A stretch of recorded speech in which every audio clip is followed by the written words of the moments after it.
Welcome to The Explainer. Today, we're going to do something a little different. We're not just going to use AI, we're actually going under the hood. We're going to peel back all the layers to really understand the fundamental way our code talks to a large language model.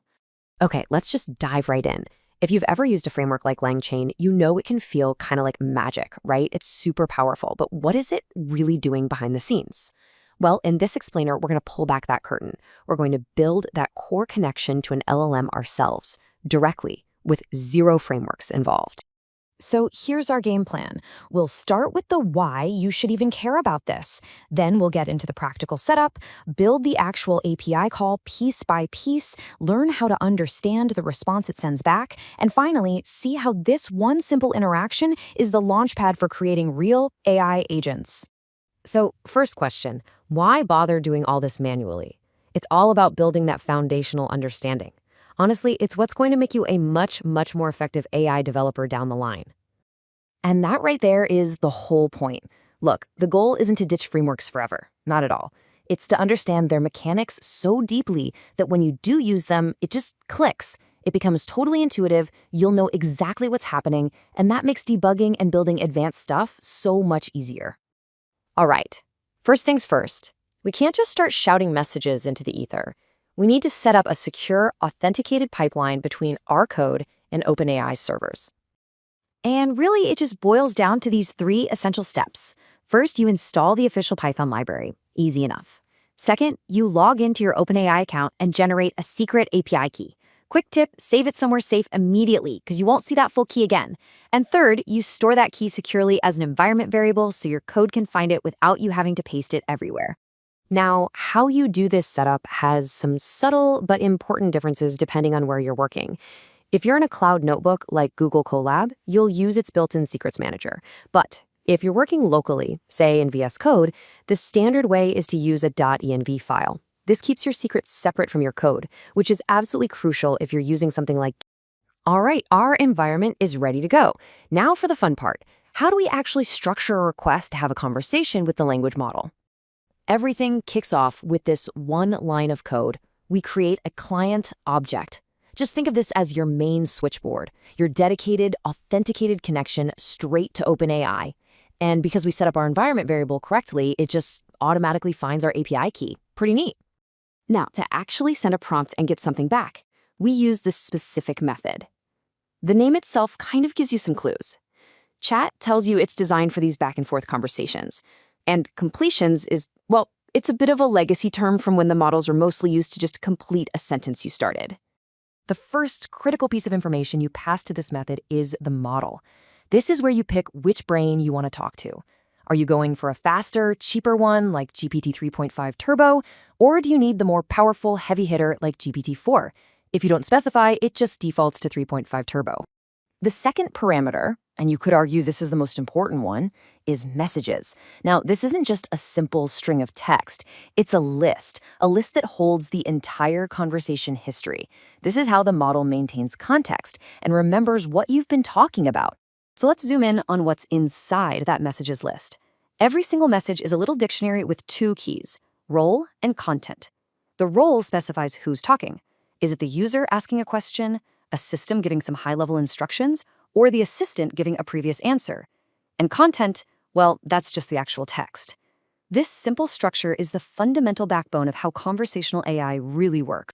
So we've successfully sent our request off into the world. The API call is made, but what we get back isn't just a simple string of text. We need to know how to decode it. Yeah, the API doesn't just send back the word Paris. It sends back a pretty complex data object. That object contains the answer we want, sure, but it's also packed with a bunch of other metadata, like how many tokens you used. Our job is to navigate this object and pull out the one piece we actually care about. To get to that simple text answer, we've got to drill down through the layers. At the top, you get a response object. Inside that, there's a list called choices. That's because you can actually ask the API for multiple different answers to the same prompt. We usually just want the first one, choices 0. Inside that is the message object. And finally, inside that, we find the text in the .content field. And that brings us to this beautiful line of code. It looks a little long, maybe, but this is the precise path to navigate that whole complex object and just pull out the clean, simple text reply we wanted. This is exactly what frameworks are doing for you automatically behind the scenes. So we've done it. We've completed the full round trip. We sent a request and we parsed the response. But this simple interaction, this is the fundamental building block for creating much more powerful, much more autonomous AI systems. I mean, take a second and let that sink in. You now understand the fundamental transaction that powers so many AI applications out there. It's not magic anymore, is it? It's a client, a method, a model, and a structured list of messages. This is the absolute bedrock of agentic AI. And that right there, that is the question that changes everything.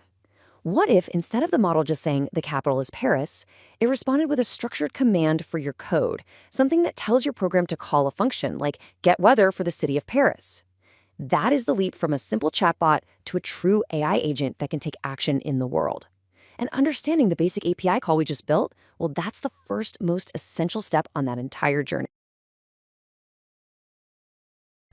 Okay, so we're going to go through a tutorial here. You can see at the top that it's called OpenAI API Tutorial Conversations, Structured Output, and Tools Without Frameworks. So the tutorial teaches you how to use OpenAI's API directly without any frameworks like LangChain. So we will be talking about LangChain, but we're going to do this without LangChain or without any frameworks first to see what we need to do, and then we'll see what LangChain does for us to make it simpler to do and easier to do multiple times. You'll learn 4 essential concepts, step by step, making basic API calls to OpenAI, maintaining conversation history, so we'll talk about that, and getting structured JSON output using JSON schema. So we're not going to be that interested in getting just typical replies to prompts. We're going to want the reply to come back as a JSON schema. And why we're going to want to do that, we'll see that as we go forward. And basically it's because we want to do something called implementing tool calling. And that's where the LLM decides which functions to execute. So we'll see what that means in a minute. So we'll see that every line is heavily commented to explain exactly what's happening under the hood. And by the end, you should understand what frameworks like LangChain are actually doing behind the scenes. So hopefully that will make using LangChain more intuitive and more natural and easier to understand. Okay, so let's start with step 1, which is opening up a basic OpenAI connection. So normally we would open up an OpenAI connection by just going to ChatGPT and chatting with it. But we're not talking about doing it through that web interface. We want to do it using code or through a coding interface.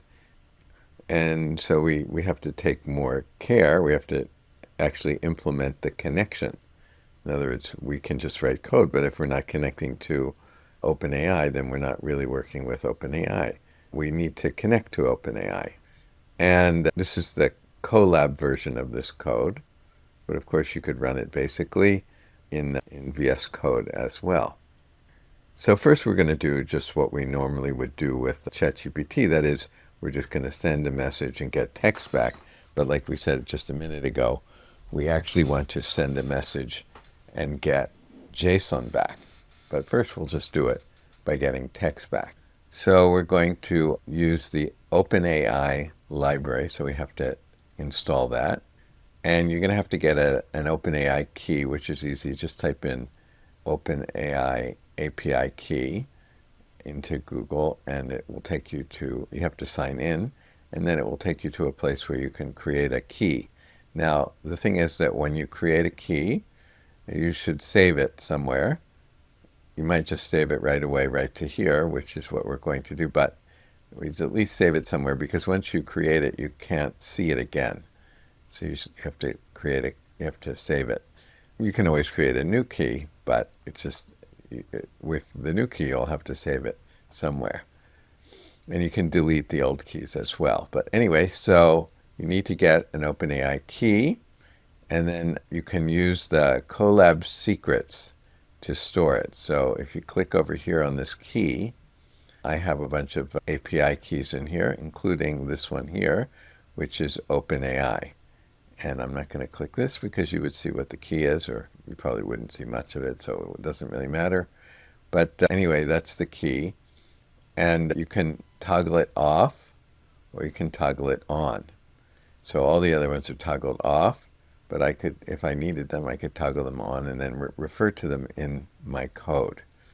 Okay, I want this one to be toggled on. So I already have my key, and it has to be, it doesn't have to be, but the standard way to name it is with this, like that, that, and that. Okay, and you can see that we'll remind you to do that in a minute. Okay, I think we remind you anyway. So then you need to install OpenAI. So in the Colabs, we do that with, we have to write the exclamation mark in front of pip. And there are other newer ways to get things set up besides pip, but I'm just going to do it with pip. Some of the newer ways are better. They manage things better, but I'm just going to do this. So it's this pip install. This just means do it quietly, so don't show a lot of output as you're installing, but you don't need to have that. And then the library that we want to install. And once you've installed it, then we continue, and we do import OS. And here is where we add the key, and we want to give it this name, and toggle the switch, which we did just a moment ago. And then here, we want these lines. So they were originally commented, so I uncommented them. And so we need this from google.colab, import user data. And then we use this os.environment. This is environment variables. So these are environment variables. And we want the specific one, OpenAI API key. And that's gonna be, I'm sorry, I made a mistake. So the environment variable that we want is this one, or that we want to create is this one. And we do this user data.get OpenAPI key. So we're going to get it from here and assign it to our environment variable called OpenAPI key with underscores. Now, if you don't want to use the secrets, which is probably not a good idea, but it's less secure, but you could just paste your API key directly, like with something like that. So you could paste it right here and assign it to os.environment. This thing here, same thing as this thing here, but you could do it, but that's not good because then other people will see what your key is if you ever share your notebook. And that means they could run up a bill on your OpenAI account. Okay, then we want to check to see if the API key is set. That is, if this is set or this is set, and we do if this not in here, then we print a warning and another warning or another instruction. Otherwise, it's okay. Print it's okay. And here it looks like it was okay. So let me run this. So I'm going to run it, and we won't see a lot of the installation process because I did that with Q. So normally you'd see a lot of stuff down here, but we don't see that. And then it's finished, and the key is, so it tells me that the key is set. Now here are some instructions to do something similar in VS Code.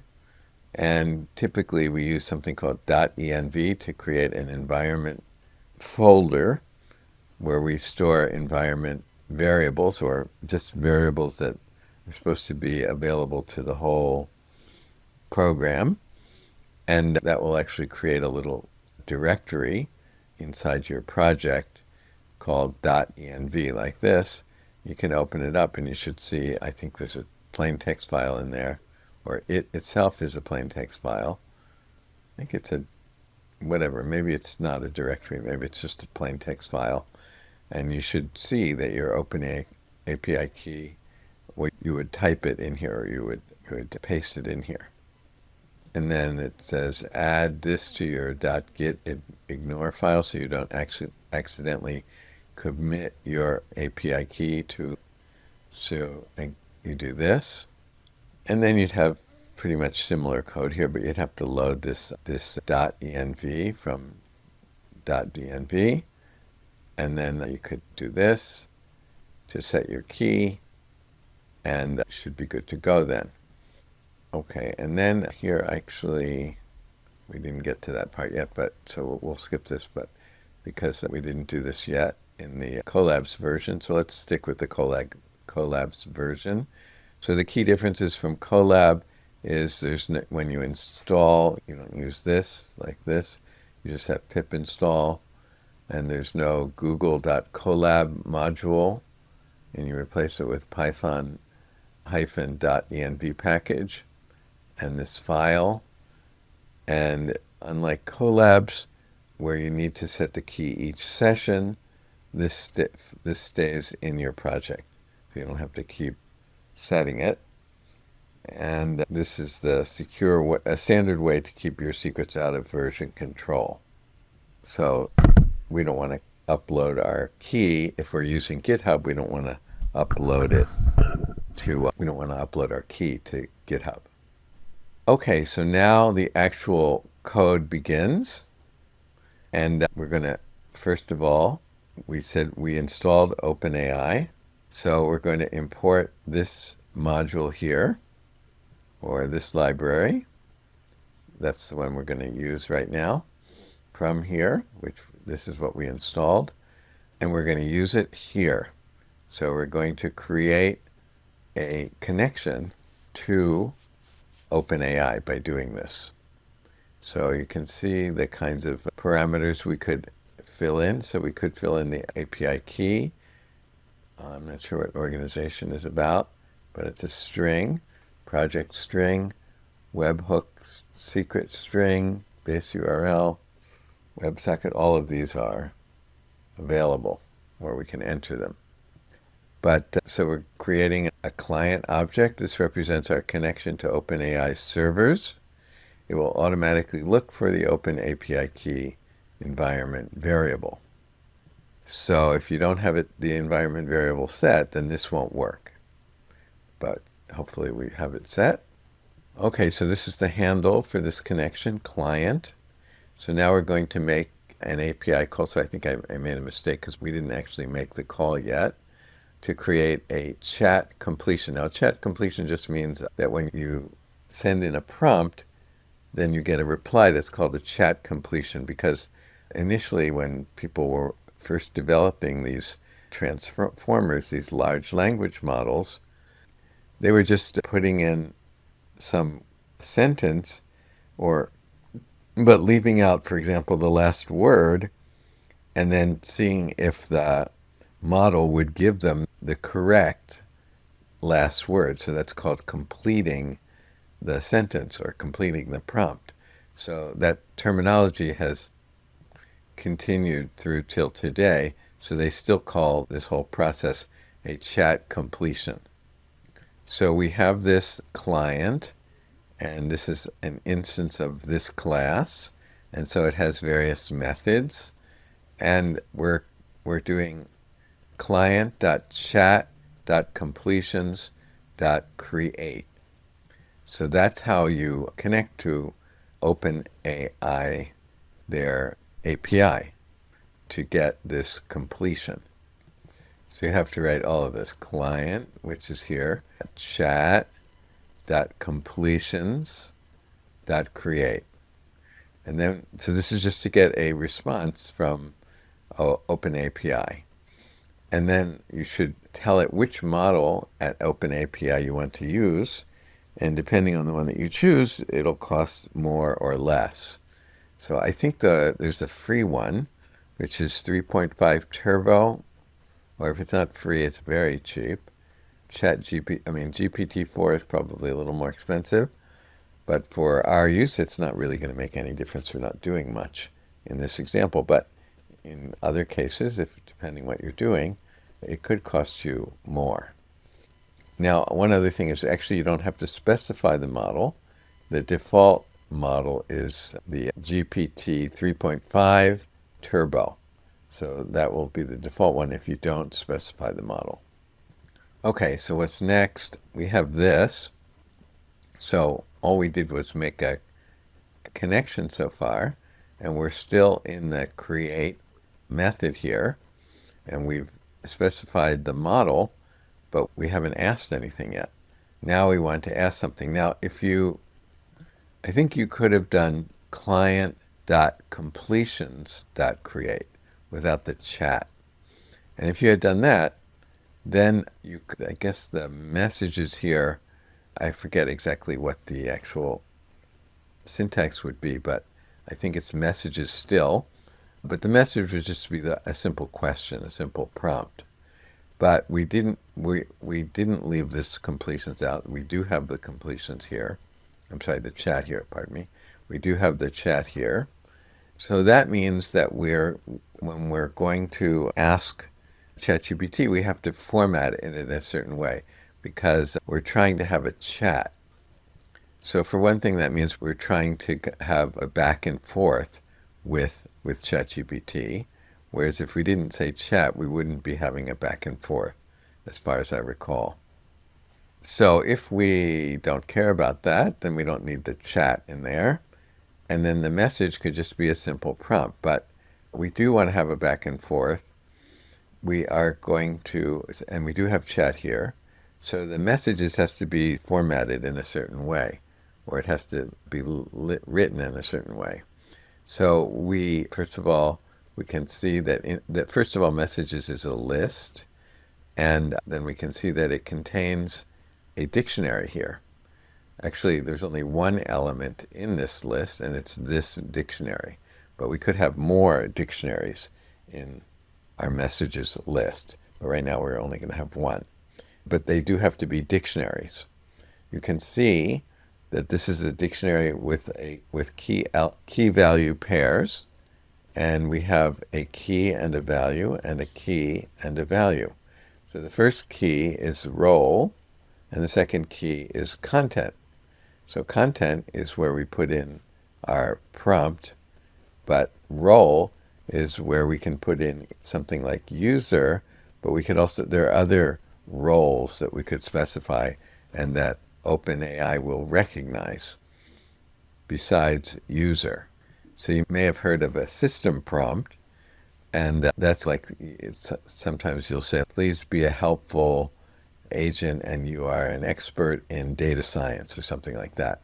So that's just a general persona that you want the AI to take on. So that would be called role system. But we can also have role AI assistant. So that would be for handling what comes back from the AI, the reply that it gets. And we'll see why we might want to have that as well. But right now, we just want the role to be user. So that's just like typical question and answer. So a typical place to put your question. And then you have the content of the user's question here. What is the capital of France? So again, we have messages. It's a list. It contains dictionaries, in this case just one. And the dictionary has key value pairs.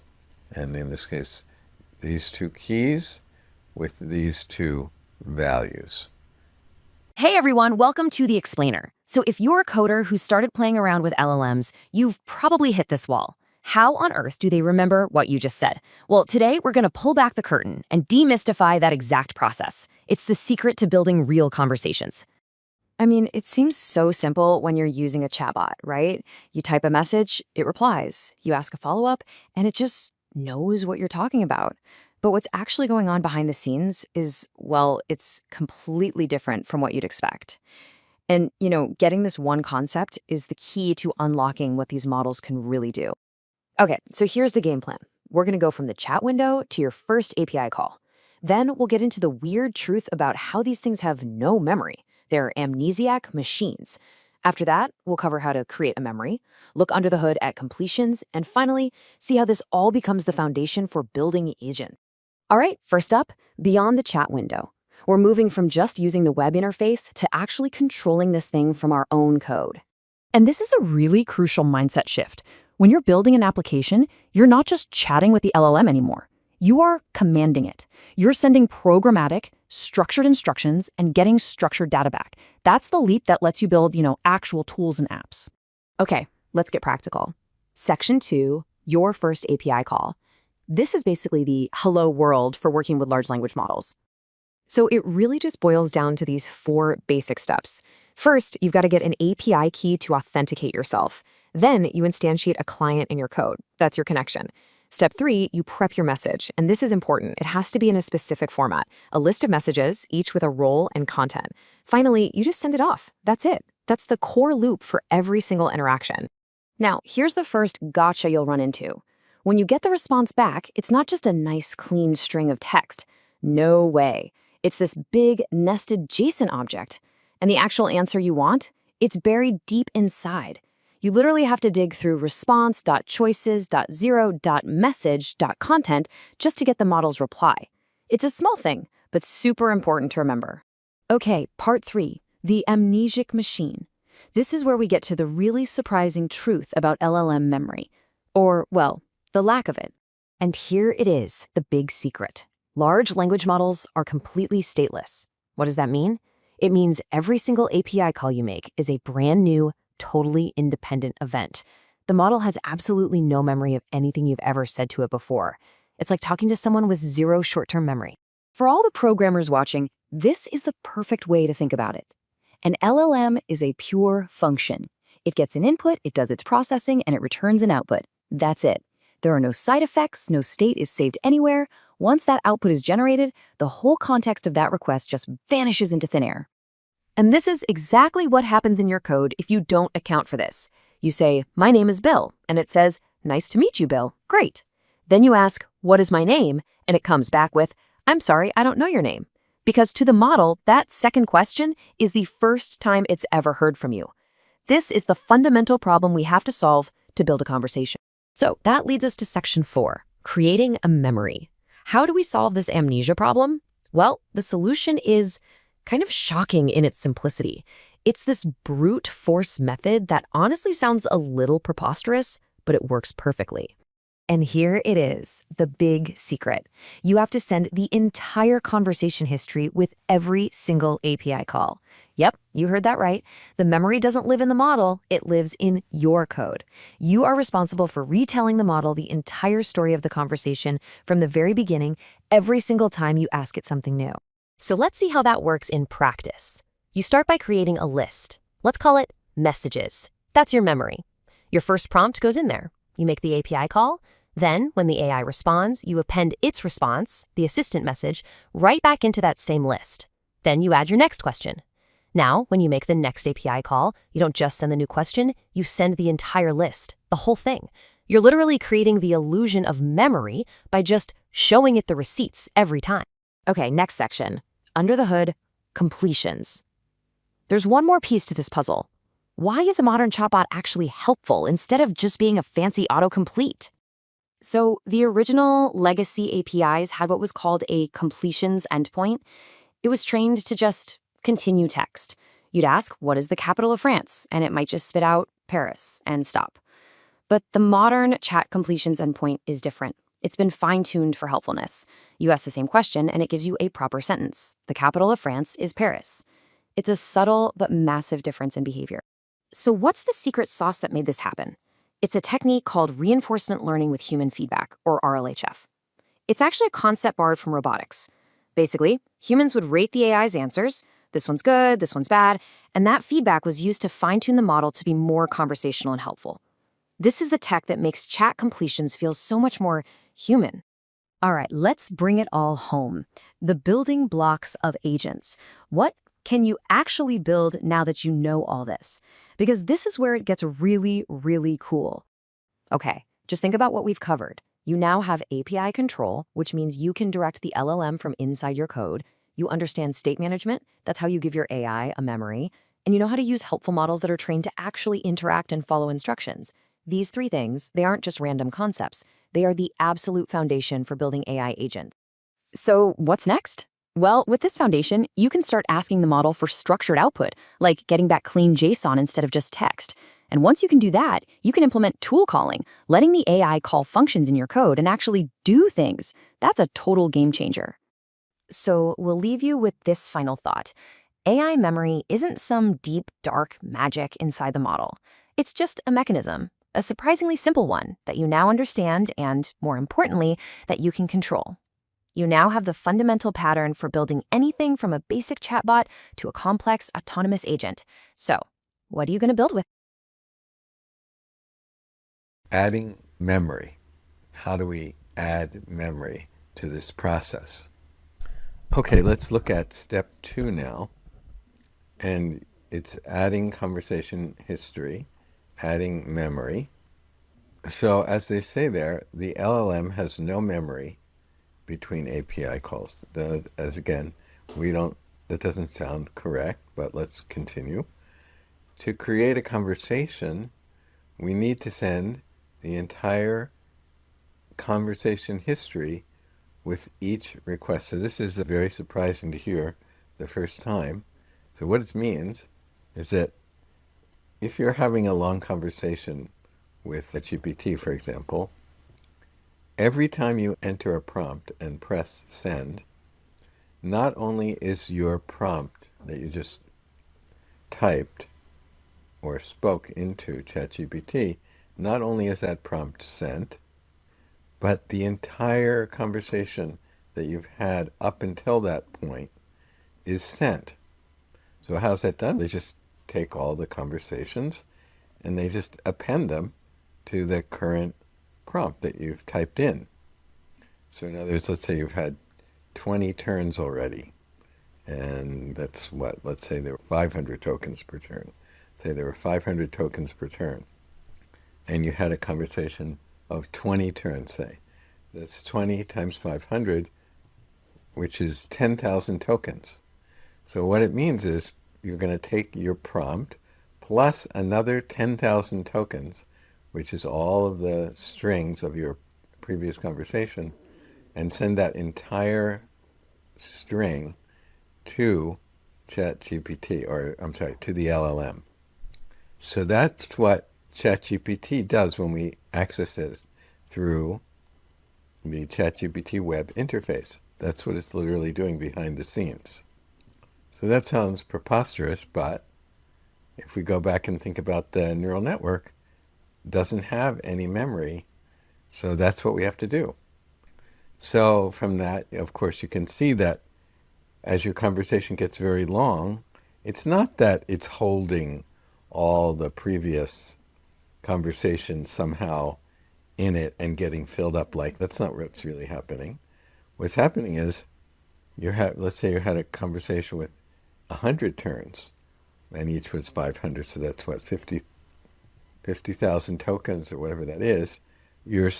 So it's not that it's getting filled up prior to that next prompt. No, it's completely empty prior to that next prompt. But then you're sending 50,000 tokens plus your current prompt to ChatGPT. So that's a lot of tokens, a lot of data, a lot of text to send to ChatGPT, and it might not. And there's a point at which it can't handle such a long string of data at a certain point.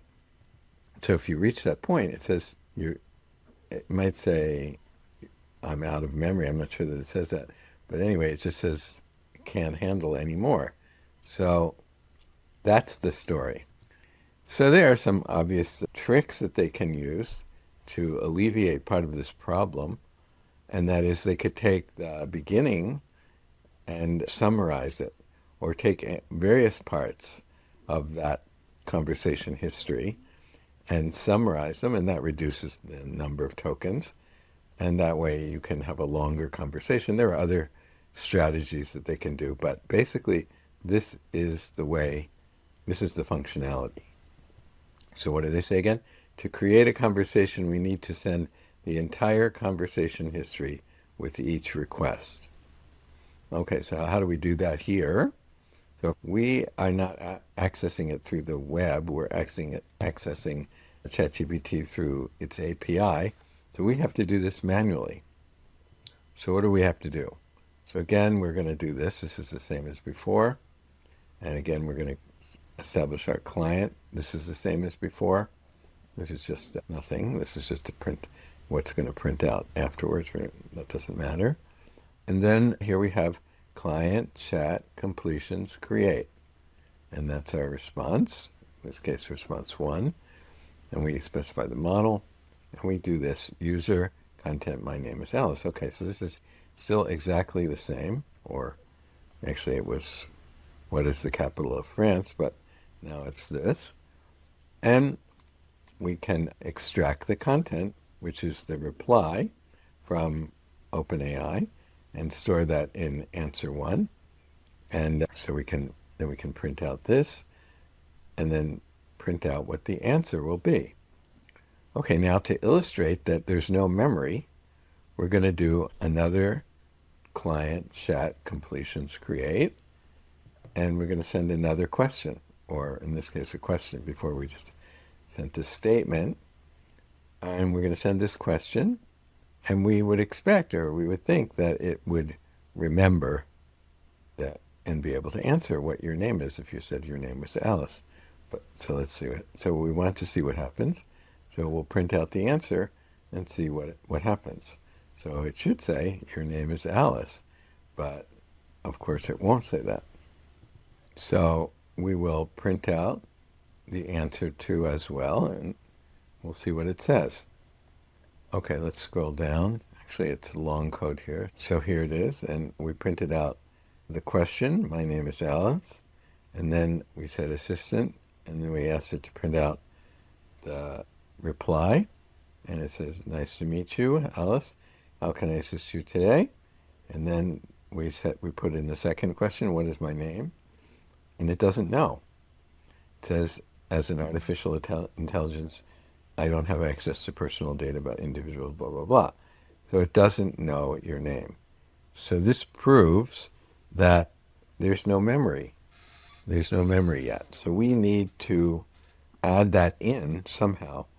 And we said, all we're going to do is just take the entire conversation. So when we asked, what is my name, we sent in that prompt, we're also going to send in this, and probably this as well. So we're going to send in both the previous question and the previous answer. So we're going to say, what is my name? And then also append, my name is Alice, nice to meet you, blah, blah, blah. So now when you say, what is my name? And then it has all this information appended, then it won't say, I don't have access. It'll say, your name is Alice. So let's see that working.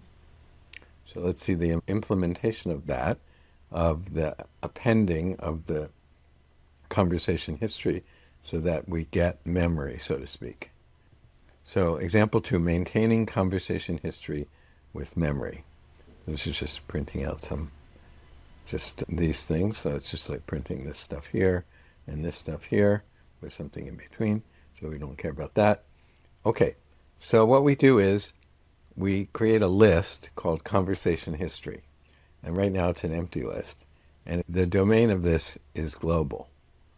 Okay, so now what we're going to do is add the user's message to the conversation history. We're going to take this empty list and we're going to append this. What is it? It's a dictionary. So we're going to append this dictionary.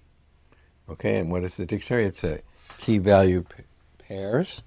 And the first key is role and the second key is content. And the role is user and the content is my name is Al. Okay, so now we're going to send this to ChatGPT using the same thing, client, chat, completions, create. And the messages is going to be conversation history. Now this is what it was in example 1. We sent messages was a list that contains a dictionary. And what is it now? It's conversation history. That is, it's here. But what is conversation history? It's this list that now has this dictionary appended to it, or in it, as the first element in the list. So far it's the same. Okay, and then we put that in here, so we get a response. This holds the response. And then we do the same thing we did before. Response 1, choices. We're only getting one. We didn't set n equal to 3 anywhere in here. And then message.content. So we're going to get the response, the text of the response. So that's what's going to be stored in here. Okay, but now we're not finished, because we're going to have another turn. We didn't do that before, but we tried to do it before, but we didn't include the previous in any way. But now we're going to be ascending conversation history again, but we're going to append the response to the conversation history. So here we have conversation history. We're appending, and now the role is different. We haven't seen this role before, but it's the assistant's message, which is here. This is what the message was, and the assistant's response. So the content is the assistant's message, and the role, we don't want to say the role is user, because that would mean that's what we said, but that's not what we said. This is what the assistant replied to us. So we have a different role, and the token you use here is assistant, or the word you use is assistant. That's what ChatGPT expects you to send to them. So you have to use this assistant. Okay, and now we can see how it does by printing the assistant's. Now we're going to do print user, my name is Alice, and the assistant's message. So it's going to say something like, nice to meet you, Alice. We're going to continue, and we're going to now append this new question. So we're going to say, what is my name? And the role is user. That's us saying it. And before, this didn't work, because before we didn't have a conversation history that keeps a record of the entire conversation. But now we do. And we're just appending this as part of the next prompt. Remember, even here, the message was conversation history, right? But the conversation history was only the first turn. So we're going to still use conversation history as the message, but now the conversation history has expanded to include this second part where we say, what is my name? But it also still has the first part where I say what my name is. Okay, so now we're going to send that conversation history to ChatGPT, same way as before. That's going to be response 2, and we can obtain the content. Now before, we would have gotten, I don't know what your name is, because we're asking it, what's my name at the end, or here, and it would say, I don't know. But we'll see that it doesn't do that now. So next, we take the conversation history, and we take this assistant message and append it here. So we're appending the assistant message to there, to the conversation history. Now, we could print out the entire conversation history, but that's not really what we want to see right now. We just want to see if it knows what my name is. So that's all we're going to see. That's all we're going to print out. So we're just going to print out this message to see if it got the right, if it was able to remember my name or see my name. So we do assistant and assistant message 2. And let's see what happens. And the print statement here says it remembers, but we have to see that. We want to actually see it, not just that says that it did. So let's scroll down and see. So there was example 1, but we already did that. It says it doesn't know your name. But now, what is my name? Your name is Alice. Okay, it did remember, but obviously it will remember if you send it as part of the question. When you ask, what is my name, you're also sending all of this. So yeah, then you can expect that it will probably know your name. Now, if we want to see the complete conversation history, we can loop through the conversation history. So we do a for loop, I message in enumerate conversation history. So I guess when we use enumerate, it generates an index. So that's the I will pick up the index, and message will pick up the actual elements of the conversation history. And I is like this, so this is the number of turns. And so when we print out message I plus once, because I guess I starts at 0, so we get message 1, we get the role and the content. And we can see the whole conversation history as we enumerate through the conversation history. So we can see message 1, role user, message 2, role assistant, message 3, role user, message 4, role assistant. So this is what we were appending to conversation history, and then the content was for message 1, user, my name is Alice, assistant, hello Alice, how can I assist you? 3, what is my name, the user, and for assistant, your name is Alice. So all of this was appended into the conversation history. So this is this is the for loop that we just used to go through the entire conversation history and see each of the elements of it. And some of them are role and some of them are content. Okay, let's move on to example 3, which is just a longer conversation. And we'll take a look at. Okay, so let's just take one more example. It's not really any different. It's just using a function as a helper. So we'll just go through this. So we're going to start out again with the conversation as an empty list. And then we're going to define this function called chat. And this is going to be the parameter user message. So let's see how chat is used. We can see what happens when we run it. Or rather, we can see what we mean by putting in a user message. So we can see that you just put in a quote or a string, and that will be the prompt. So here the prompt is, I live in Paris. And we can see that we're piping chat into response. So we're assigning the output of chat to the response. Let's just see what is the output of chat. So you can see this is the definition of chat, and down here at the bottom, it's returning assistant message. So that probably means that it's returning what the AI responds with. But let's make sure of that. So as we said, we start out with a list called conversation. And then the first thing we do is we append the user message here to the conversation, right? And as expected, actually we're appending a dictionary, not just the user message itself, but primarily it's the user message, but also the role, and that is the user. So in the case when we're running it down here, we'd be appending I live in Paris as the message, and the role, and that would be the content, and the role would be user, and that's what we will fill the conversation with. So next we will use that to speak with the LLM, to speak with ChatGPT using client chat completions create.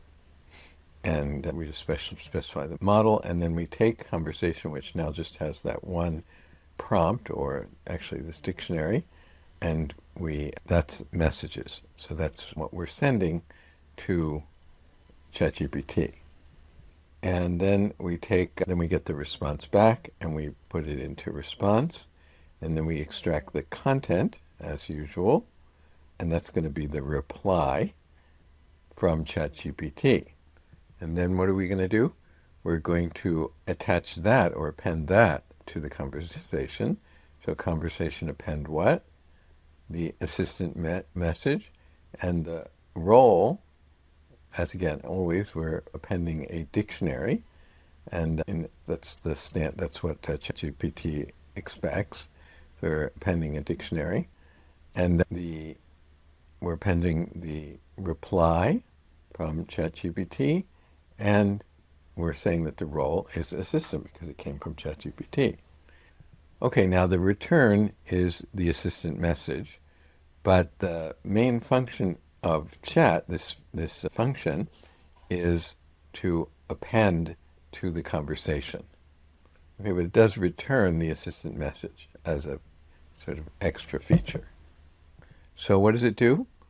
First, it appends our prompt, that's here, the user message, and then it appends the response, that's the assistant message, and it gives the associated role for each of them. The role here is assistant, the role here is user.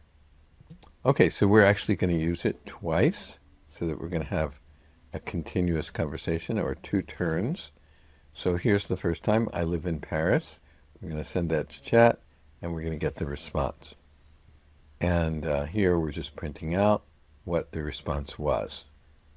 And then we're going to fill in we're going to use it again, use chat again with another string. What's the weather like where I live? And that's going to be a response. We can print it out to see what it looks like. And now actually we didn't print out what conversation actually looks like. That might be interesting to do, but we didn't do that. But we do print out the length of the conversation. And the length of the conversation is going to be 4, because we've used chat twice, and each time it has the prompt and the response.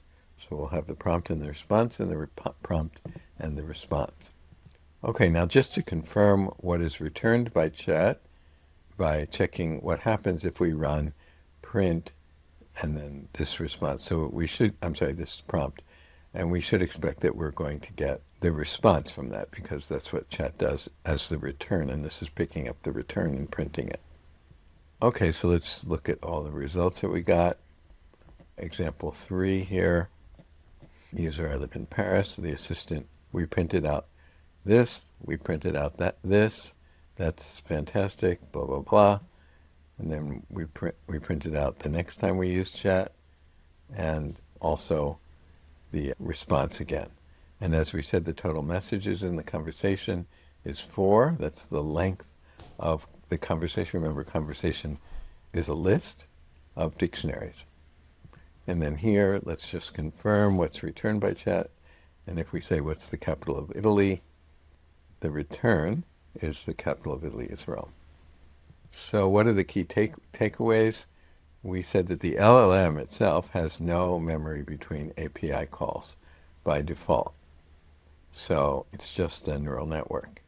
To create a conversation, we maintain a list of messages. Always send the full conversation history with each request. Each message needs both role, and so far we've just seen user and assistant, and content. Remember to add both user messages and assistant responses to the history, to the conversation history, and the conversation history list grows with each turn.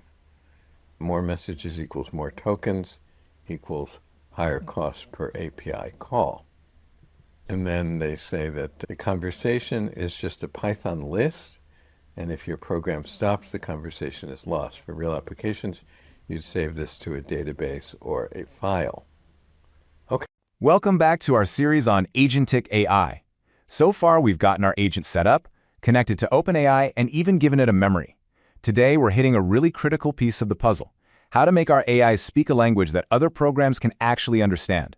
We're talking about getting guaranteed perfectly structured JSON output every single time. Okay, so let's just dive right in, because this is the central challenge, isn't it? We absolutely love large language models for their wild creativity, for how they can generate text that feels so human. But when you're building a real application, you need reliability. You need predictable, structured data you can count on, not just a friendly, meandering chat. And this slide just illustrates the whole problem perfectly. On the left, you've got your typical conversational response. It's totally fine for a person to read, but for a piece of software, trying to find the name or the age or the email in that big block of text is an absolute nightmare. But then on the right, you have perfection. It's clean, structured JSON. Every single piece of data is neatly labeled in exactly where it's supposed to be. Your application can use this instantly, no guesswork required. Now you might be thinking, well, can't I just ask for it?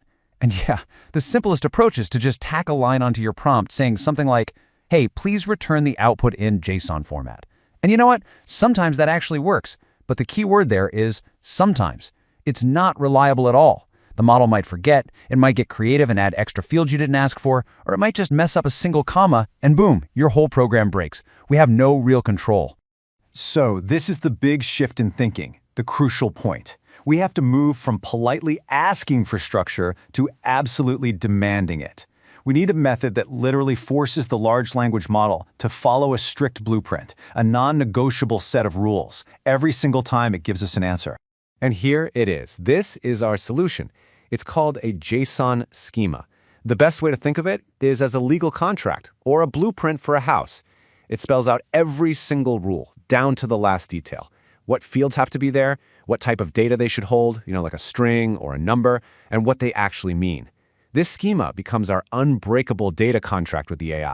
So how do we actually build one of these blueprints? Well, at its heart, it's pretty simple. First, we define the main data structure as an object, which is basically just a container, like a Python dictionary. Then, inside its properties, we list out every single field we need, like name, age, and email. And this last part is absolutely critical. We provide a description for each field. This gives the LLM the context it needs to understand exactly what kind of information we're looking for.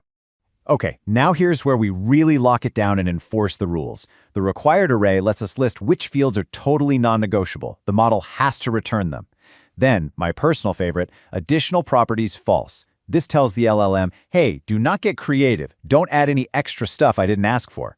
And finally, strict true is like the master switch that says every single rule in this contract must be followed, to the letter, no exceptions. So how do we actually put this into practice? It's a really straightforward 4-step process. First, you define that schema blueprint we just talked about. Second, when you make your API call, you add a special parameter called response format, and you just plug your schema right into it. Third, you send the request using a compatible model, like GPT-4o. And finally, the response you get back is a perfect JSON string, which you can instantly turn into a usable Python dictionary with JSON.loads. It's as simple as that. All right, this is fantastic for grabbing simple info, like a person's contact details. But the real world is messy. What if we're looking at a resume and we need to pull out a whole list of things, like all of that person's job skills? Well, the schema handles this beautifully. For a field like skills, we just set its type to array, which just means list. Then, we use another property called items to define what kind of things are inside that list. In this case, we'd specify a type of string, telling the model to give us a clean list of all the skills it finds. Easy. And let's be really clear about the impact here. This isn't just some minor improvement. Using a properly defined JSON schema will give you reliable, perfectly parsable output well over 99% of the time. It basically changes the game from a probabilistic hope, a roll of the dice, to a deterministic certainty. Okay, so this brings us to the most important question of all. We've gone to all this trouble to force the AI into this rigid, structured format. But why? What does this actually unlock for us? Well, this is the absolute key to transforming a simple chatbot into a true agent that can actually take action in the world. Here is a concept that is so fundamental to understanding how these things work. When you ask an LLM to multiply two giant numbers, it isn't calculating anything the way your calculator does. It has seen millions of math problems in its training data, and it is simply predicting the sequence of digits that is most likely to come next. It's an incredibly sophisticated pattern matching trick, not actual logic. And this slide just lays it all out. LLMs are world-class text predictors. They're amazing at language. But traditional software, like a simple Python script, is a logic executor. It's perfect at math. It's designed to connect to databases and call APIs. They have completely different and complementary strengths. Structured JSON is the universal translator. It's the bridge that allows the LLM to recognize the task it's bad at, package up all the necessary information, and hand it off to a tool that is perfect for the job. And that right there brings us to the ultimate takeaway. By mastering structured output, we've given our AI the ability to communicate flawlessly with other software. We're no longer just having a conversation. We are getting ready to give it hands and eyes to interact with the entire digital world. So what could it control? A calculator? A search engine? Your company's internal sales database? The possibilities are endless. And we'll explore exactly that in our next explainer when we finally dive into tools. And if your program stops, the conversation is lost. For real applications, you'd save this to a database or a file. Okay, next we want to look at structured output. So we saw that we can get output from the LLM. For example, here, that's fantastic. Paris is a beautiful city and so on. Or for example, here, sorry, as an AI, I don't have the ability to access real-time information and so on. So we can get a response, but we're going to want to be able to get JSON instead of just a text response. So we're going to want to do that because we're going to want to take the response from the LLM and use it in some functions that we're going to build.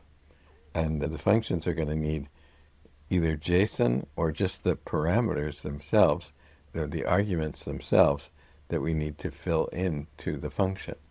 So anyway, basically JSON. So that's a pretty good thing to be able to do.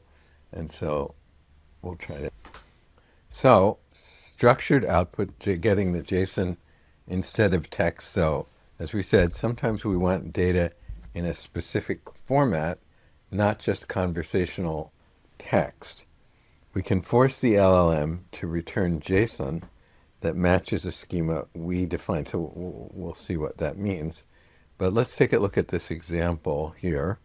So if we just sent this to the LLM, we might wonder what we'd get. So let's read it. Extract the person's information. That's part of the prompt. And then we give it some information. John Smith is 35 years old. Email is this. So what would this give us? We can get an idea by just putting it into ChatGPT itself. So let's just see what happens. Put that in.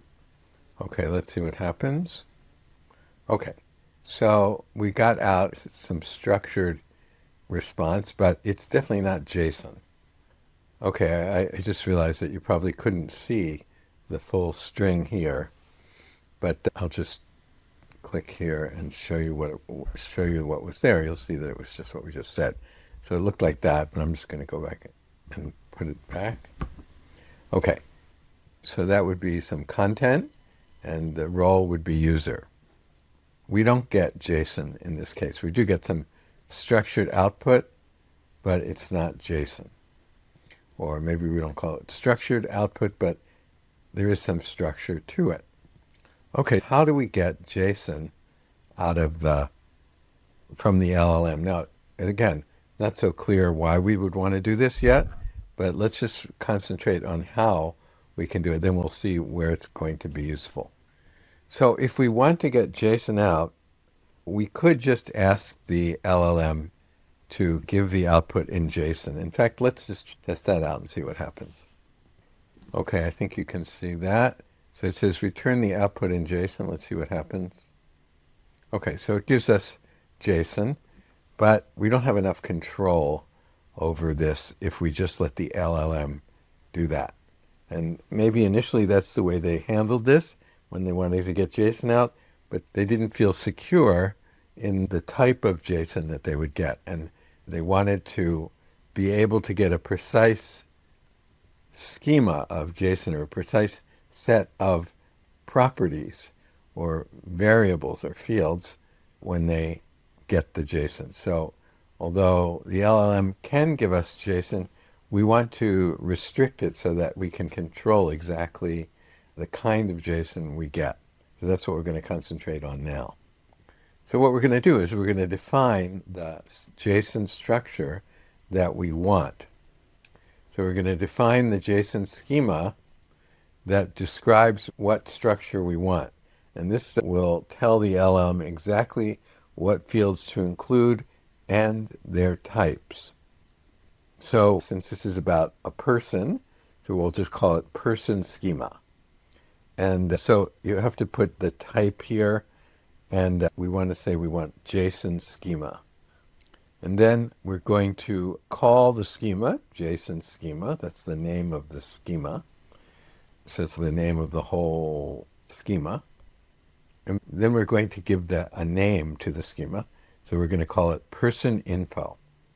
And we are using strict as true And that means that the LLM must follow exactly this schema. So it can't make up additional fields other than what we have, and it can't not include some of the fields that we have. It has to follow this strictly. Exactly what we say from now on, it has to follow that exactly. Okay, so now we start to define the actual schema. And root is an object. It's like an object basically means it's like a Python dictionary. So we want to put type object. And now we start to define the properties or the fields for the schema. So we're going to have a name, we're going to have an age, and we're going to have an email. So we're going to have three fields or three properties, and each one of them is going to be, as you can see, a dictionary, right? So we're going to have three dictionaries here. So each property is a dictionary, and in there we have a name, and it's a dictionary, so the key value pair. The key is name, and the value is actually a dictionary as well. And the value has a type, in this case, and a description. So the type is a string here for name, and the description is the person's full name. So this description is important because the LLM reads this to understand what this is. So the LLM can, so to speak, understand the description. So this description is quite important. Okay, then the next field that we want from the LLM is an age field, and this type is integer, and description is age in years. And the last one is email, and this type is string, and description is email address. So now we've defined the three fields or properties that we want. Okay, after we've done that, then we're going to write required, and this means we must have these three. It not include these three. So we must have name, we must have age, and we must have email. And then we also set this here, additional properties to false. That means the LLM is not allowed to innovate or add in some new fields from whatever we hand off to the LLM, whether it's just that one string that we had earlier. What was it? Just this. Or we might hand off a whole, for example, a CV, or something like that, a resume. But whatever we hand off, the LLM might try to create additional fields, but no, we said don't do that. Additional properties, nothing, false. Okay? And these three that we mentioned are required. So that's what required means, and that's what additional properties means. Okay, so we've described what we want to get back from the LLM, and we've put it all in this variable called person schema. So far, the LLM doesn't know about this person schema because we haven't sent any information about it, but we're going to send that. Here we're going to use this model because when we want structured outputs, they require specific model versions. So this model or later will support this kind of strict structured output. So this is not GPT-4 anymore. It's GPT-4o, and I guess this is the date that it was released. That's the model we're going to use. You can see it here. Okay, so now we proceed as before. We have the client chat completions create. We specified our model, and we're going to specify our message just as before. Again, of course, the message is a list, and it contains a dictionary, or multiple dictionaries, as we've seen before. And here it just contains one dictionary. And in that dictionary, we have a role and content. And the role is user, as expected, and the content is this. Okay, so that's all similar to what we've done before, but we haven't provided this schema that we've just created. We haven't provided that yet. But there is another parameter that we can fill in. So we've filled in the model parameter, we've filled in the messages parameter, but there's another parameter that we can fill in, and that's the response format. And this, when we set it equal to person_schema, that will tell the LLM about our schema, and the LLM will interpret this as that's the schema it should return. So this is done by fine-tuning the LLM. Why does it know that when we feed it a schema that it should return something like that to us? Because it's been trained to do that, or we say fine-tuned to do that. Okay, then we do all of this from here to here, and then we'll store it in here. And then just like before, we can do response.choices 0. So we're only getting the first, we only asked for one response, and we're getting that first response. And then message.content, and we're going to store that, and it's the response, as we said, the LLM has been trained to, if we say that response format is a JSON schema, then it's been trained to return that JSON schema back to us, but based on the information that we provided here. That is what we're going to get, and we're going to call that JSON_string. That's going to contain a JSON schema. Okay, now we can use something called JSON.loads. So you can see we're using JSON.loads on this schema. That's going to convert this JSON string here to a Python dictionary. So that's convenient to have it as a Python dictionary. So we're going to have all this information like the name field and the age field and the email, and we're going to have the value of it. So the value is going to come from the string that we sent it here. So the name will be filled in hopefully with John Smith, and the age will be 35, and the email will be this. And since we did JSON.loads, that's going to be in dictionary form. So that means that we can easily extract the name and the age and the email, because it's dictionary means key value. So we provide the key and we get the value. So the name of the dictionary is person_data. So if we do person_data, and here we're asking for the age value, we're putting in the age key, and we're going to get out the age value. And here, I guess we're getting also the type, and here we're getting the email value, and so on. And here it says, notice that age is an integer, not a string. So that's good, and that's what we wanted. So this was this one example 2 with structured output JSON. So let's scroll down and see the result. So here's the JSON, and then we used the dictionary to print this out. So we successfully then extracted the name, extracted the age, and extracted this. Okay? Okay, so example 3 is just going to be a more complex version of example 2.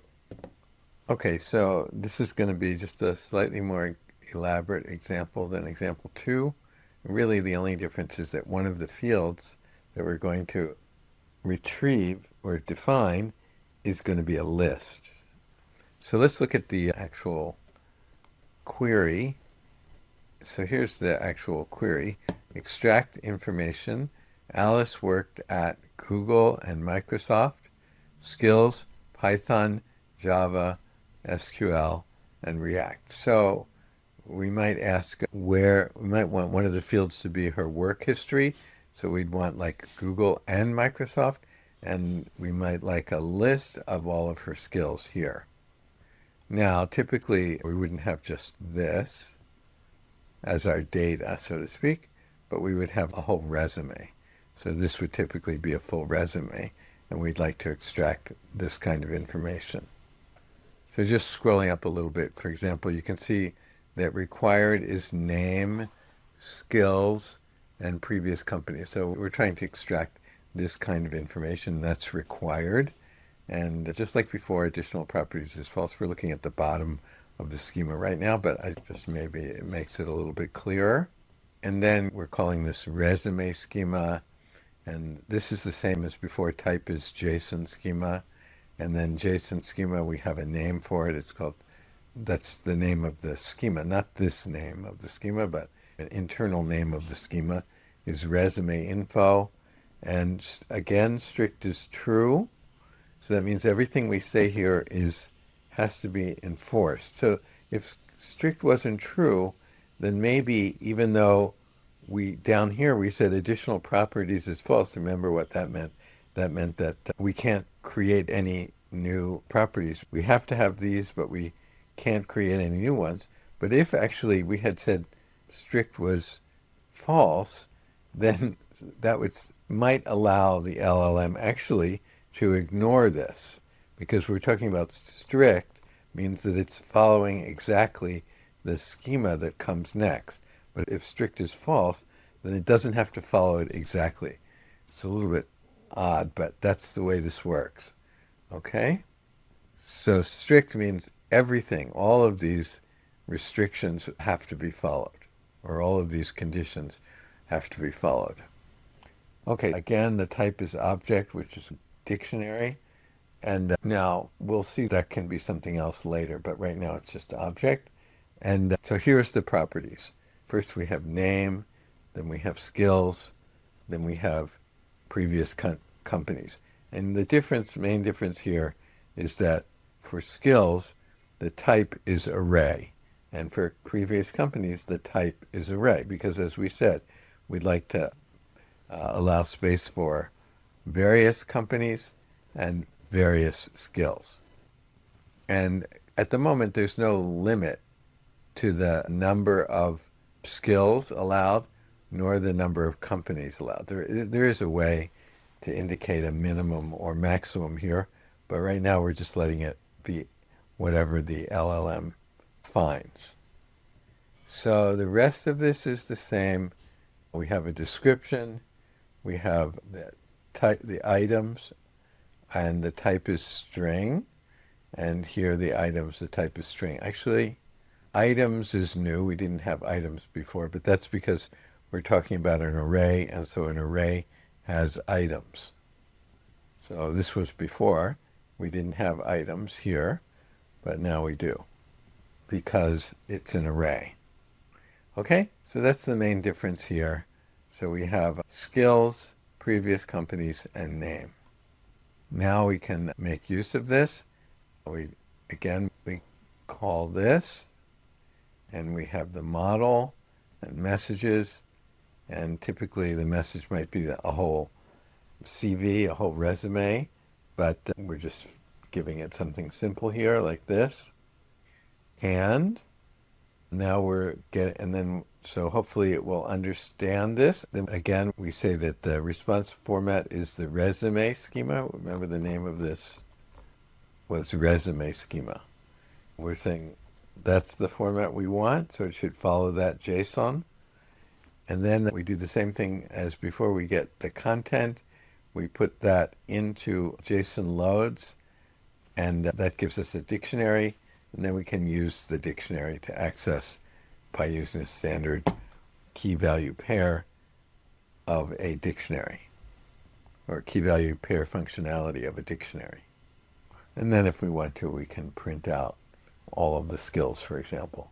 Okay, that was example 3, and we have one last example 4.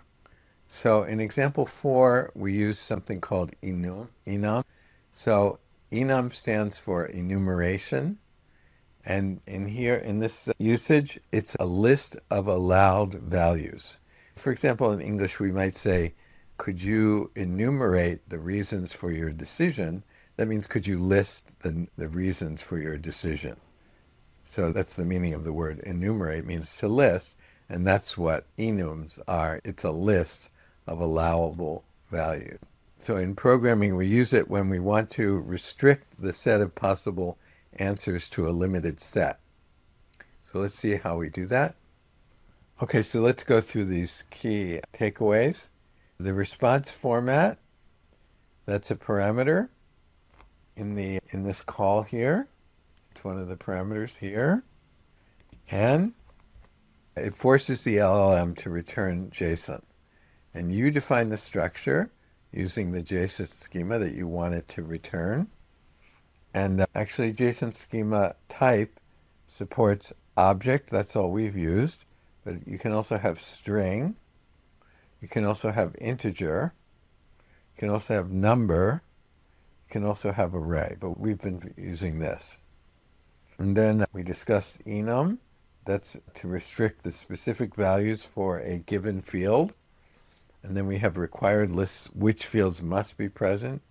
Strict enforces the whole schema strictly. And you get back a JSON string when you do this.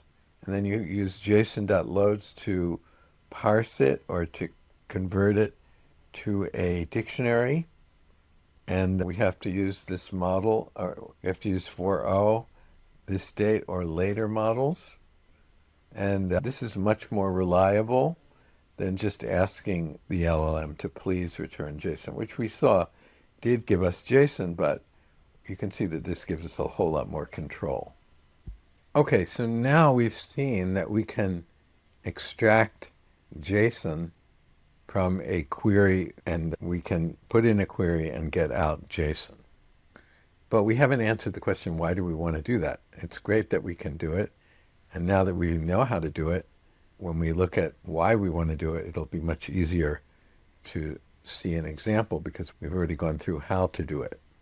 All right, welcome back. This is part 4 of our series on building agentic AI from scratch without the frameworks. So far, we've covered getting set up with the API, we've tackled the whole memory problem, and we've talked about forcing structured JSON output. Today we get to the really fun stuff. We're going to unlock the true potential of our AI by giving it tools to actually interact with the real world. Let's dive in. So I want to start with a question that seems a little bit weird. We've got this incredibly powerful AI, right? It can write poetry, it can explain quantum mechanics, but can it do something a second grader can do? Can it do simple math? You might be surprised by the answer. And the answer is no, not really. And the reason for that actually gets to the absolute core of what a large language model is. They aren't calculators. They're just incredibly good at predicting the next word. Yeah, this slide really lays out the huge difference. When you give a math problem to a program written in, say, Python, it follows a very precise, logical set of steps to get the one correct answer. But when you ask an LLM the same question, it's doing something completely different. It's predicting what the most likely next number is based on all the math problems it saw in its training data. It's a fantastic guess, but it's fundamentally a guess, not a calculation. And you know, this problem goes way beyond just math. A standalone LLM is basically a brain in a jar. It's trapped in the past, with only the data it was trained on. It has no idea what the weather is like in San Francisco right now, and it definitely can't access your company's private database to check on a customer's order. It's this brilliant mind, but it's stuck in a locked room. So how do we get it out of that room? How do we connect it to real-time information and all of our own custom logic? Well, the answer is this really elegant and powerful idea called tools. This is how we give our AIs some serious superpowers. And a tool is actually way simpler than it sounds. It's really just a function, a regular old function that you'd write in Python or any other language. The big difference is that you describe this function to the LLM so it knows it exists and what it's for. But the function itself, it lives and runs completely in your own code on your own system. So, what can you turn into a tool? Just about anything. You could write a simple calculator function to finally solve that math problem we talked about. You could write a function that hits a weather API to get live data. Or, and this is where it gets really powerful for businesses, you could write a function that connects to your internal database to figure out a customer-specific discount rate. Okay, so that's the what. But what about the how? The LLM can't just magically reach into your computer and start running your code, right? Instead, what happens is this little back and forth between your application and the LLM. I like to think of it as a kind of carefully choreographed dance. Let's break down the steps of this little dance. First, it starts with you. You send your user's prompt, but you also send a description of all the tools you have available. The LLM looks at all that, decides it needs help, and then it sends a message back saying, hey, please run this specific tool with these specific arguments. Then the ball is back in your court. Your code sees that request, runs your local function, and gets a result. Then you send that result back to the LLM in a new call. And finally, the LLM takes that new information and uses it to give the user a complete, helpful answer. So, this is the most important thing to remember. The LLM is the brain of the operation. It's the delegator. It figures out what needs to happen and which tool is the right one for the job. But your application, your code, is the hands. It's the one that actually does the work and executes the function. The LLM never, ever runs your code. Okay, theory is great, but let's make this way more concrete. We're going to walk through a really practical example from an e-commerce site. We'll build a discount calculator to see exactly how you can hook up an LLM to your own business rules. So imagine a customer types into your chatbot, "Hey, I'm a gold tier member. What's my discount if my order's $1,000? The base LLM has absolutely no clue. Your company's rules for gold, silver, and bronze members, that's your private data. The LLM needs help. So how do we give it that help? Well, this is where our last explainer on JSON becomes super important. We have to use a very specific format, a JSON schema, to basically create an instruction manual for our tool that the LLM can understand perfectly. This schema has a few key parts. You've got the name of your function, pretty straightforward. You define the parameters or the arguments it needs to run, like the customer tier and the order total. But honestly, the most important part, the real magic, is the description. This is where you, in plain English, explain to the LLM what this tool is for and when it should think about using it. And you really have to nail this part. If your description is vague, something like just calculates things, the LLM is going to get confused. But a really good, clear description like calculates a customer's discount based on their specific tier and the total amount of their order, well, that gives it all the context it needs to make a smart choice. And once you have that clear description in place, you really get to see the intelligence of the model shine, because this isn't just some dumb keyword matching. The model makes really smart decisions about when to use your tools and, just as importantly, when not to. So let's imagine we've given our LLM access to that handy calculate_discount tool. But then a user comes along and asks it completely unrelated question, like, what is the capital of France?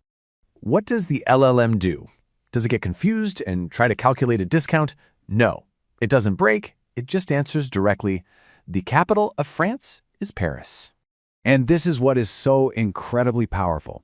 Because we wrote a good description, the LLM understood that our discount calculator was completely useless for answering a geography question. It recognized that it already knew the answer and could just handle it on its own. And as the developer, you have total control over this behavior. You can set the tool choice parameter to auto and just let the LLM decide, which is what we just saw, but you could also set it to none to stop it from using any tools, or you can even force it to use one specific tool for a particular query. You're in the driver's seat. Okay, that was a lot, I know. So let's just take a second and recap the absolute most important things you need to remember about how tools work. So here are the big ones. First, tool calling is a two-way conversation. The LLM makes a request and your code does the work. Second, that JSON schema you write is the critical instruction manual for the model. Third, and I'm going to say it again because it's so important, the LLM is just the brain that delegates the task. It never runs your code. And finally, remember that the LLM is smart. It makes intelligent choices about whether a tool is even needed in the first place. I mean, this technology just opens up a whole universe of possibilities, right? You can connect these powerful language brains to literally any data source or any action you can imagine. It really makes you think, if you could give an AI any custom tool in the world to solve any problem, what would be the very first thing you'd build? So this is called working with tools. Let's talk about when you're doing multiplication and you ask an LLM to do multiplication. So I would like to ask you, does the LLM do mathematics?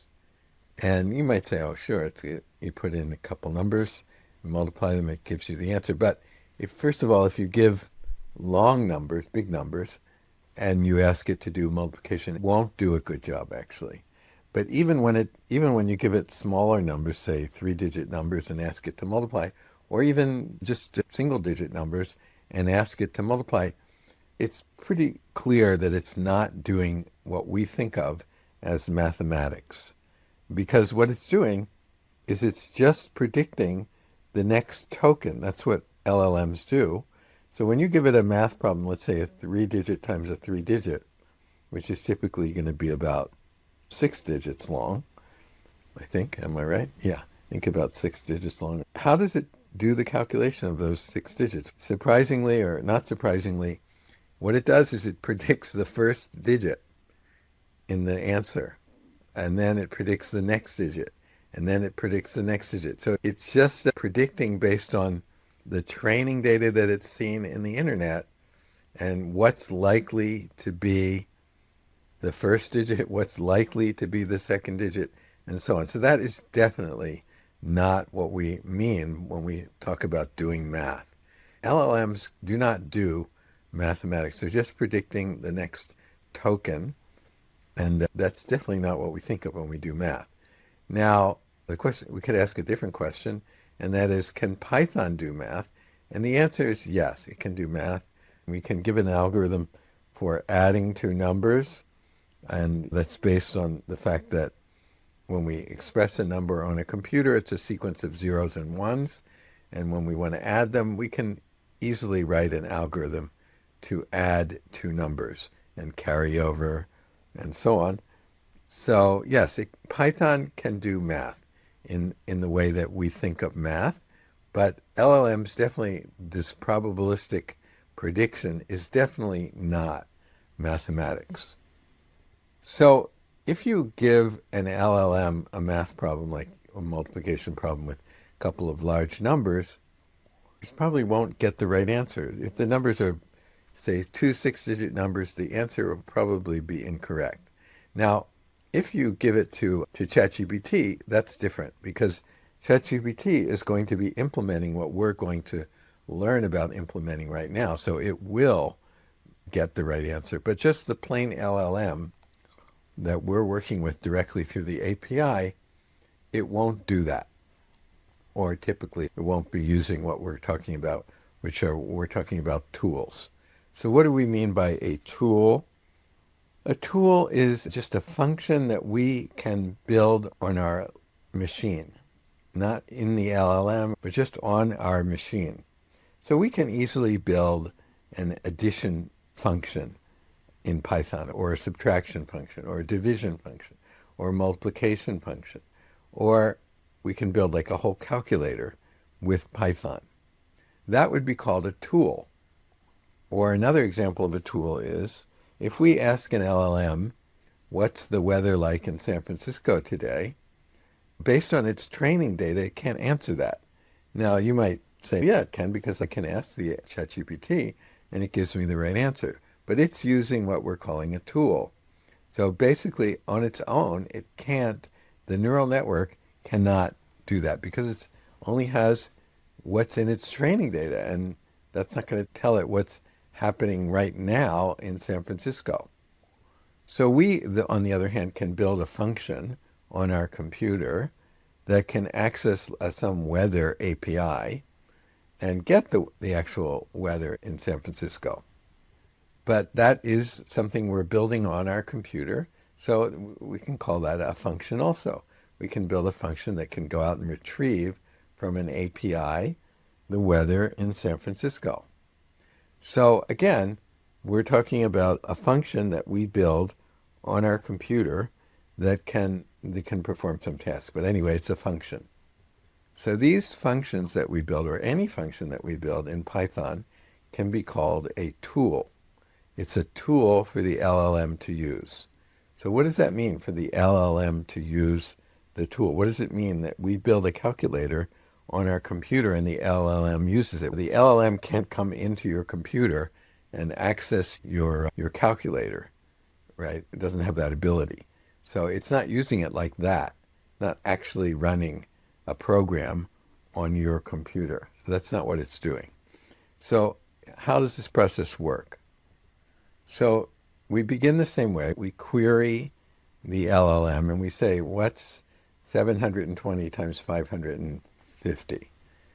And the LLM, at the same time that we ask it that question, we say, by the way, I've built a calculator tool here on my computer. And also I have the weather function on my computer.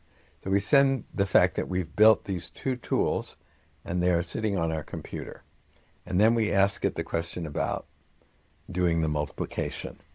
So the LLM since it has this list of tools or functions that we've built, that will cause it to consider whether it can do a good job with the task that we've given it, which in this case is multiplying these two numbers, or whether possibly one of the tools would be better. And it will make a decision, which is a hard thing to understand, that an LLM can make a decision. But it will make a decision.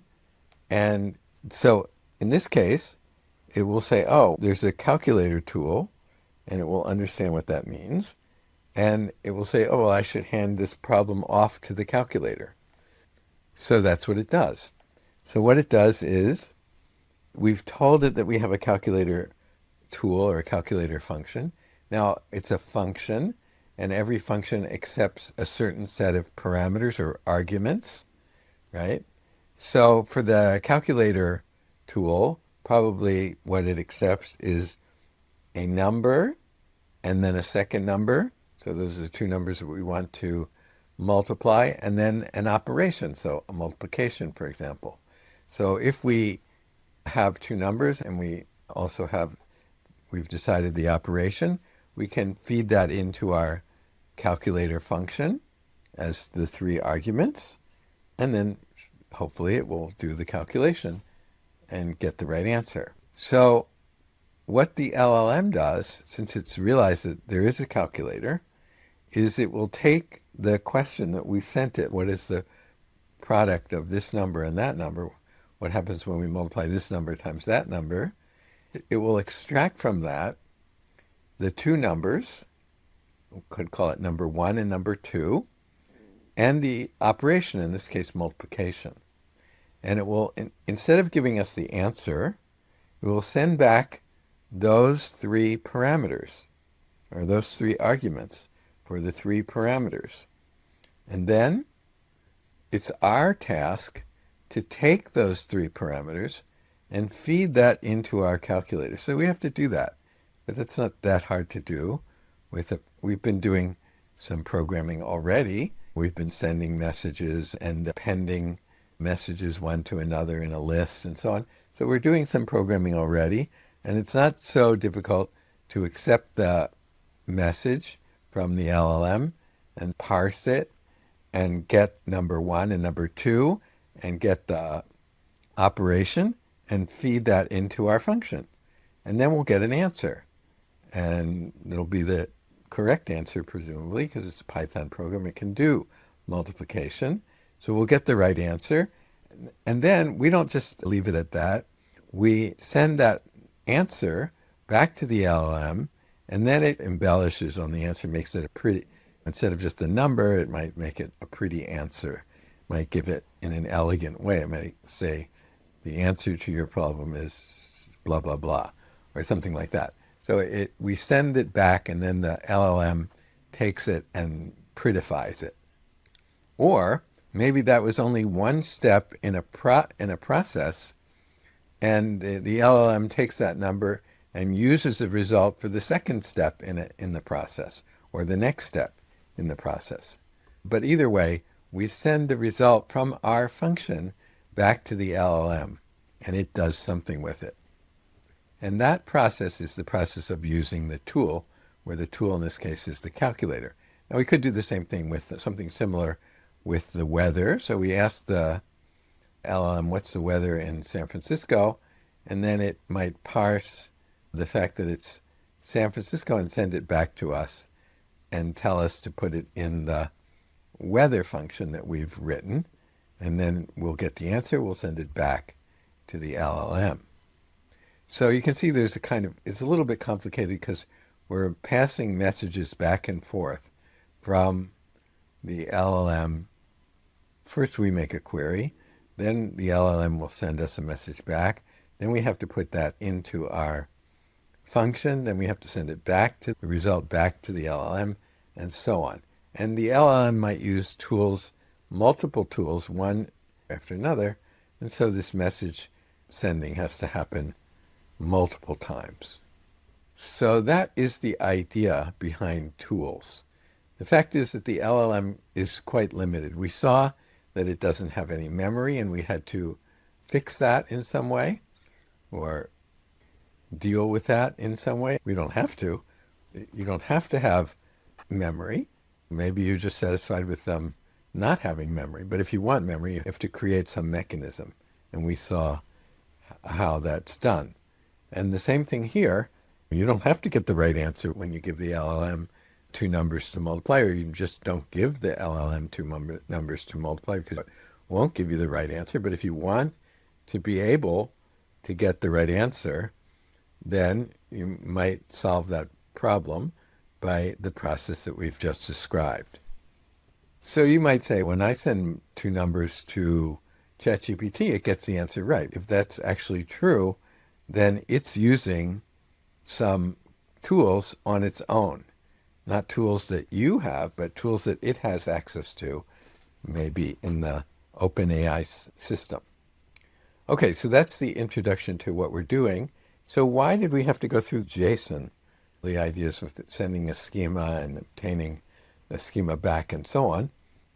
Because we saw that once we get the schema back, we can parse the schema as a dictionary. We can parse it and extract the values. We have key value pairs. That's exactly what we need for the math function.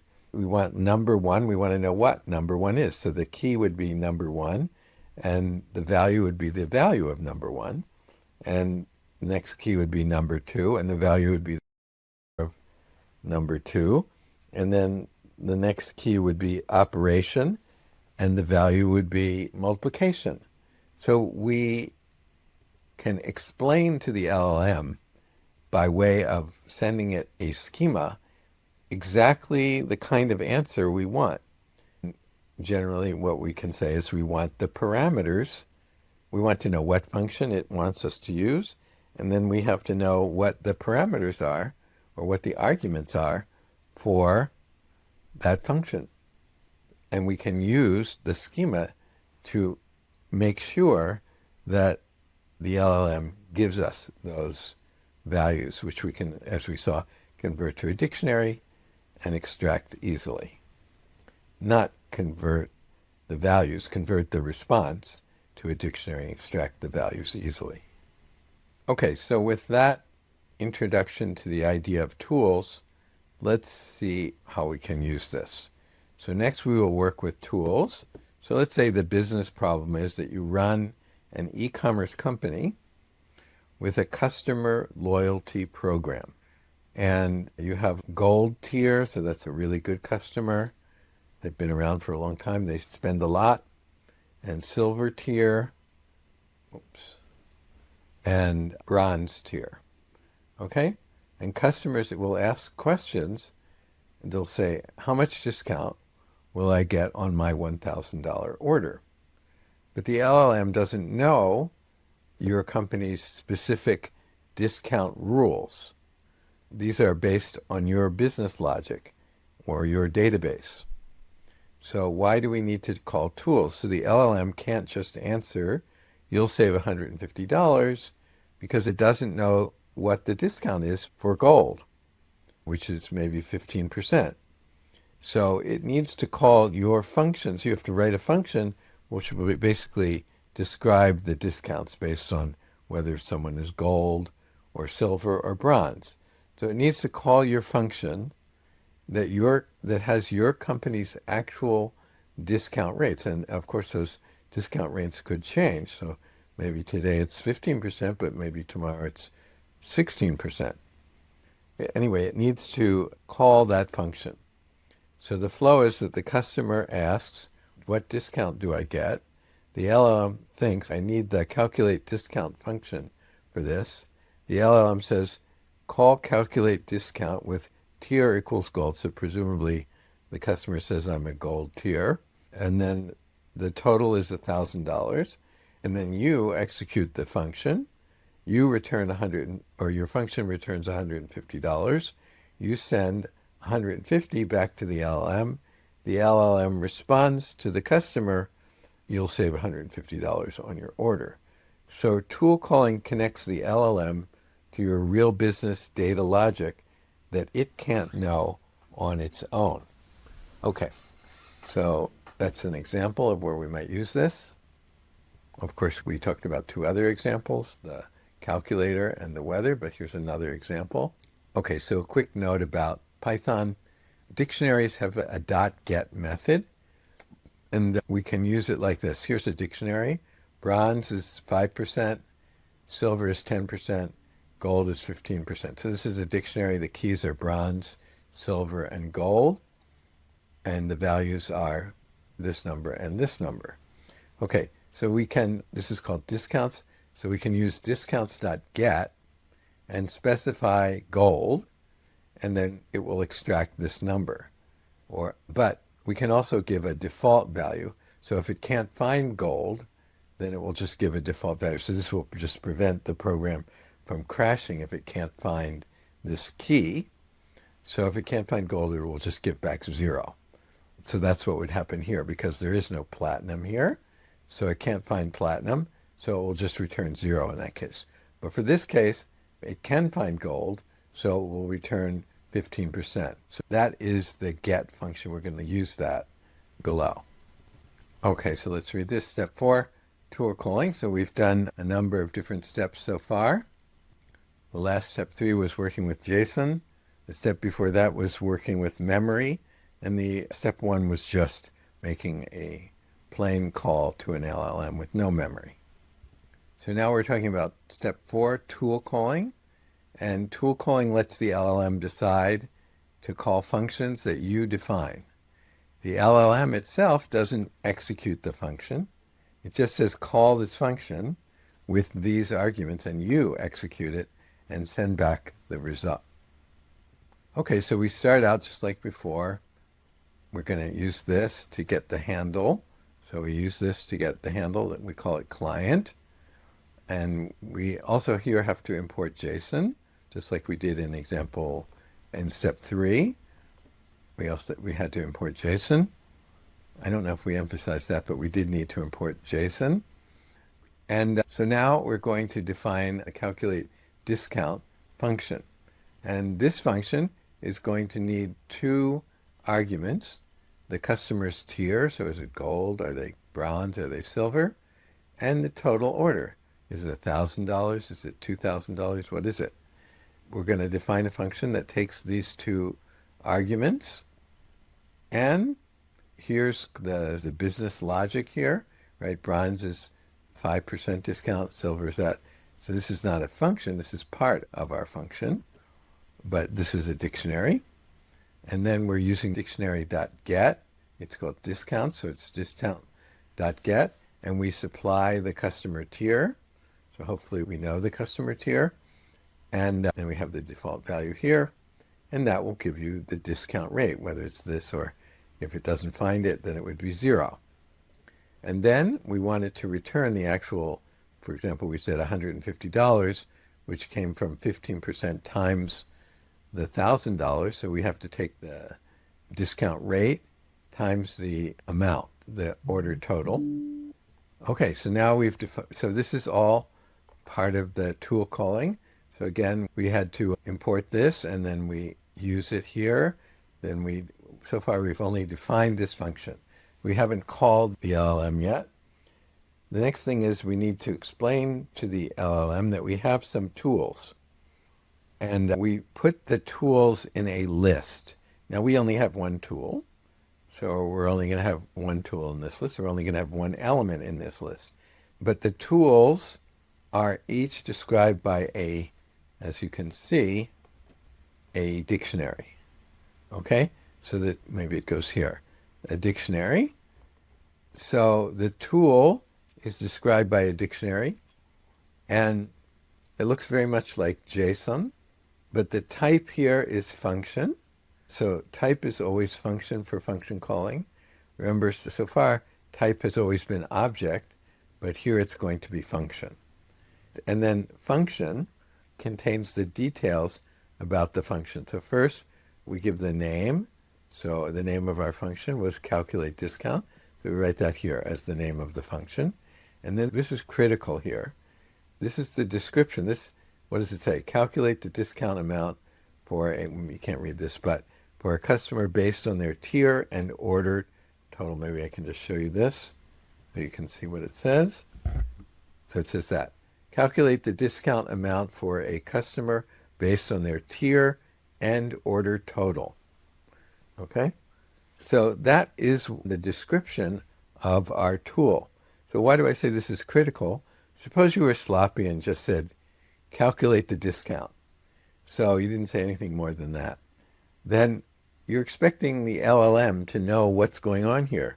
And all it has is that, calculate the discount. It doesn't know anything else about what your tool is. So if you're not clear about what your tool is, then the LLM isn't going to know when to use it and might use it in the wrong circumstances or might not use it in the right circumstances. So you have to be quite clear about the description. It's critical. Okay, so anyway, we have the description, and then we have the parameters. So first of all, parameters describes what arguments the function takes. The parameters are in an object. It's like a Python dictionary. So the type is object. And now we have the properties, the fields. We only have two fields, customer tier and order total. So we have to put those in here. So we have customer tier and then the value. So this is the key in this dictionary. This is a key, and the value is actually a dictionary itself. Okay? The value is type is string. It's a string. The tier is a string. The description, the customer's tier level. And enum, remember enum, we're limiting the tier only to these three, which is what we want. Okay, and then the second parameter is the order total. That's the key here. And again, the value is a dictionary, and it has the type and the description. This one had the type, description, and enum, but here for a number, we wouldn't really have enum, right? Because how are we going to enumerate all the different possible numbers? We can't do that. So we wouldn't use enum here. All the numbers for all the dollar amounts, we can't do that. So we don't try to do that. Okay. Then remember, required. So we're saying to the LLM, you must supply us with these two. And don't supply us with anything else. Additional properties false. Okay, so what are we going to do with this? When we contact the LLM with our API call, we're going to add this in as tools. So let's see that. So remember last time when we were using JSON, we added it in as a response. What was it? Format response, or response format. But now we're going to add it in with a different parameter. It's called, the parameter is tools, and we happen to call it also tools. So it's tools equals tools. Okay, so we're making the API call here the same as before. Client, chat, completions, create, model, message. So user message is here, which is here, which is here. Okay, so we're putting that in. And then tool choice auto. So tool choice equals auto means the LLM decides whether to use a tool or just respond. Should it just, maybe it can answer the question without our tool. In that case, it can just respond, and we're setting it to auto. Other options are none, never use tools, or type function name, and that's force the use of the tool. So we're not forcing the use of the tool, but we're preventing the use of the tool either. So tool choice auto. And then once we do that, we get the response. This was called response. So we get the response, and the same as before, we can do this. Response choices 0 message. We can print out the user message. So this is message, and then we can do if message.tool calls.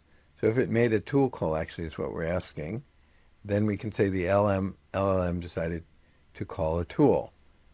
And we can get the first tool call because, as we mentioned earlier, we might be using multiple tools in sequence. We said that we might do multiplication, and then after we get the answer from the multiplication, we might do something else with that number, with the result, and then maybe we'll need to call another tool later on. So we might be calling multiple tools. This message.toolCalls might have multiple objects in it, and we're catching the first one right here. So tool call has these attributes. So this tool, this one here, has 3 attributes, and it has the ID. So it's a unique identifier for this tool call. It has type, which is always function. So we could do toolcall.id, we could do toolcall.type, and we could do toolcall.function, and that's the object with name and arguments. So we can try that out here, toolcall.id, .function.name, and toolcall.function.argument. So if we want to see what that looks like, this is in step 4. We can see that we can get the tool call ID. So that's a unique identifier. So looks something like this maybe. We can get the function name, calculate discount. We can get the function arguments, which are customer tier and order. And in our case, or in this case that where we called it, was gold and 1,000. We can also get the parsed arguments. Customer tier is gold and order total is 1,000. So this is in a dictionary format. And then we can get this as well. We can extract these as well from the dictionary. So that's what all of this is doing and all of this is doing. Okay, so you can review that. Okay, next step, step 5, execute the function with the arguments. Okay, so we can get all of this information. For example, we can get the fact that it's gold, but we have to use that. We have to put that into our function. We have the calculate discount function, and we've contacted the LLM, and it's returned the customer tier and the order total, presumably. But now we have to put the values in there into the calculate discount. By the way, when you have this double asterisk, this is an operator, and it unpacks a dictionary into keyword arguments. So that's basically exactly what we need to use to fill in the calculator discount. So we just take the arguments. So the arguments come from here. JSON.loads toolcall.function.arguments. Okay, so this will give us a dictionary that contains the arguments. This is very handy here, and we didn't go through that, but that's what it does. But then we need to unpack that, so to speak, and so that it, because you can't just put a dictionary into our function. Our function isn't written to accept a dictionary. So this will take that dictionary and write it in a way, or unpack it in a way, so that the calculate discount can use, okay, and then it will calculate it, we'll get a result, and then we can print out the result. Okay, so now we have to send the tool result back to the LLM. Now we need to send the result back to the LLM so it can formulate a response. We do this by making another API call with the full conversation history. So we're used to that. We have to give the full conversation history. I won't go through all of that, but you can take a look at it as I scroll through. And then we get some kind of answer to our question. So the answer would be something like, your discount is $150. Okay, but we did say that there are cases where the LLM chooses not to call the tool. So we want to look at that example too. Okay, so now we want to check to see that there are cases where the LLM may not choose to use the tool or tools that it has. It might just answer the question without any tools. So remember that we set tool choice equal to auto, and we're going to continue to do that. So that means that the LLM doesn't have to use the tool, but it can use it. So the user message here, or the message we're going to send, or the prompt, is, what is the capital of France? The tool that we have, which is calculate the discount is not going to be useful, obviously, in this case. So hopefully the LLM won't try to use it. We are still going to provide it with the tool, but hopefully it won't try to use it. But just to remind you, we do have our tools here, and we do have that discount calculator as our tool. It's our only tool. So that is what we are providing the LLM with, that one tool here. We run this and we call it response 2. And response 2, we look at choices and message. And we're going to call that message 2. And then one of the properties that message 2 has is tool calls. And we want to check to see if there is a tool call or not. And so if there is a tool call, we'll say the LLM called a tool, which we don't expect actually. And otherwise, the LLM responded without calling a tool. And we can retrieve the content of message 2 like this. So let's check the result. So this is example 2. LLM decides not to call the tool. This is the prompt that we provided. And we can see the LLM responded without calling the tool. So that's what we printed out in the if-then statement. And then we can see the response that the LLM gave us as well. So that was example 2, that the LLM chooses not to call the tool, and it didn't choose to use the tool. Okay, example 3 is an example where the LLM will use multiple tools. So if it's going to use multiple tools, we have to give it multiple tools. So the first function we're going to define is get the weather. And the argument that we have to fill in is the location.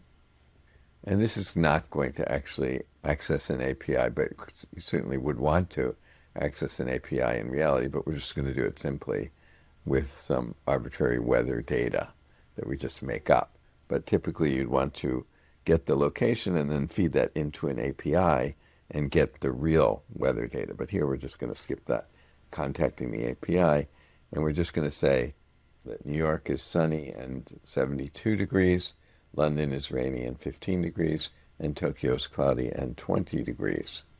So this is just mock data, and then we're going to return weather.get, and then we put in the location, and this is in case we don't find the right location, this is the message that we print out or return. Okay, so that is the get weather tool. And so we're going to add that to our tools list. Now we already have the JSON for the first tool, the calculate discount. So we can just paste that in here. So multiple tools. The first one is a dictionary and goes to here. And then comes a comma. And then the next tool is the get weather. And we have to fill that in because we haven't done that yet. So let's just review how we do that. The type is not object anymore, it's function. And then we write function here with the name. It's called get weather.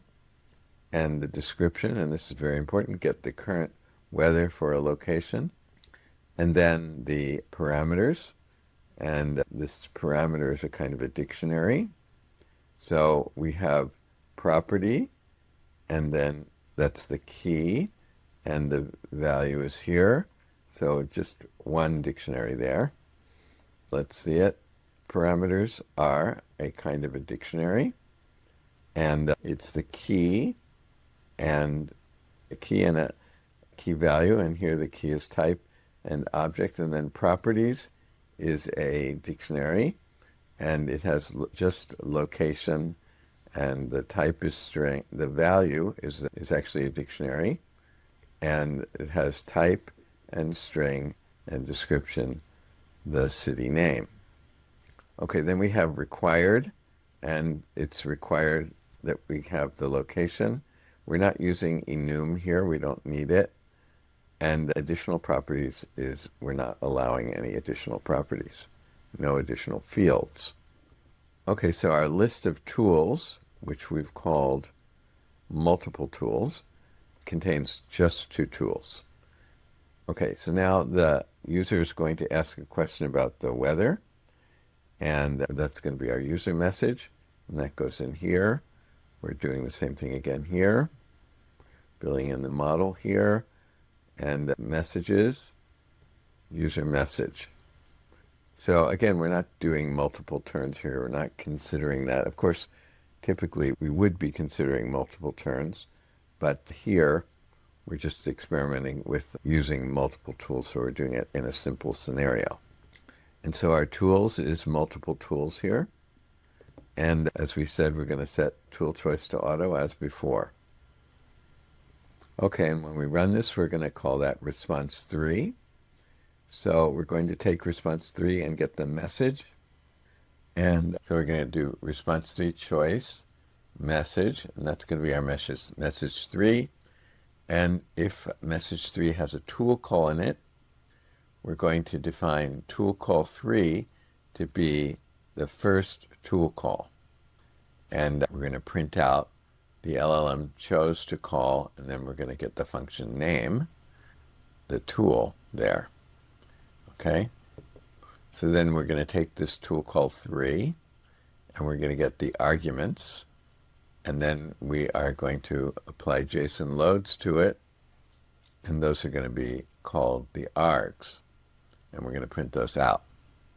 And then we're going to check to see what the function name is, and if it's getWeather, we're going to get weather and put those arguments in the getWeather function, and then get the result.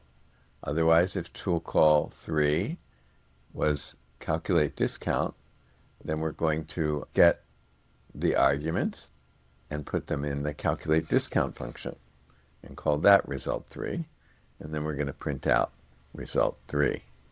So let's see what happens. So here we can see the question was, what's the weather like in Tokyo? The LLM chose to call getWeather. The arguments were location is Tokyo. Tokyo was the argument. And the result is this. So of course it didn't, or hopefully it didn't, and we see that it didn't choose to use the discount calculator tool or function. Okay, so let's read the key takeaways here. So first of all, tool calling is a 2-step process. The LLM decides to call a tool and returns the tool call. Then you execute the function and send the result back. The tool schema tells the LLM what functions are available. So this is what we send to the LLM, what each function does, the description, what parameters it needs, the type, the description, whether enum is necessary, we can use that. The LLM doesn't execute the function, you do. The LLM just returns the function name and arguments. You parse the arguments, they come as a JSON string. You execute the function, and you send the result back to the LLM. Okay, tool calls have an ID, and we sometimes need that ID. That's a unique identifier, and we can access that. We accessed that earlier. The function.name, which is which function to call, and the function.arguments is a JSON string of the arguments. So we can access all of this information. To send the results back, make another API call to OpenAI, for example, and send back the original user message, the assistant message with tool calls, and then the tool result message with role equals tool. So here in step 6, if we scroll down, we did use role equals tool, and we had a tool call ID, and we have to send that, and we had the content, which was the result expressed as a string. Now in the last example, we didn't do that. So in this example, we did do it, and it comes as part of the client chat completions create, and it was there, here. So we're accessing the OpenAI API here and sending this information about the tool, the result of the tool. But in the last example, this one, example 3, multiple tools, we didn't actually send the result back to OpenAI's API. We stopped short of that. So we just printed out some information about what happened before we actually sent the information back to the LLM. So if we wanted to do the full example there, we would have to send the information to OpenAI, but we just printed out what the call to the tool resulted in here. So going back to here, to send results back, make another API call with the original user message, the assistant's message with tool calls, and the tool result message. And with regard to the tool choice options, we can do auto, we can do none, and we can force a specific tool also with this. And you can provide multiple tools, and the LLM chooses which one to use. And we haven't talked about LangChain yet, so we'll skip this. But LangChain is a framework that will enable us to avoid a lot of the details that we had to write out here. For example, we had to deal with the memory, and we had to keep adding in the new messages or appending them to the list, the conversation history list, and we won't have to do that with LangChain. It'll take care of that for us. And we had to write the JSON each time for each new tool and make sure that it gets sent to the LLM each time, but we won't have to do that either when we use LangChain. Okay, so that's about it for this tutorial. So let's go up to the top. This tutorial teaches you how to use the OpenAI API directly without any frameworks like LangChain. You'll learn 4 essential concepts step by step: making basic API calls, maintaining conversation history or memory, getting structured JSON output using JSON schema, and implementing tool calling where the LLM decides which functions to execute. Okay, so that's what we did.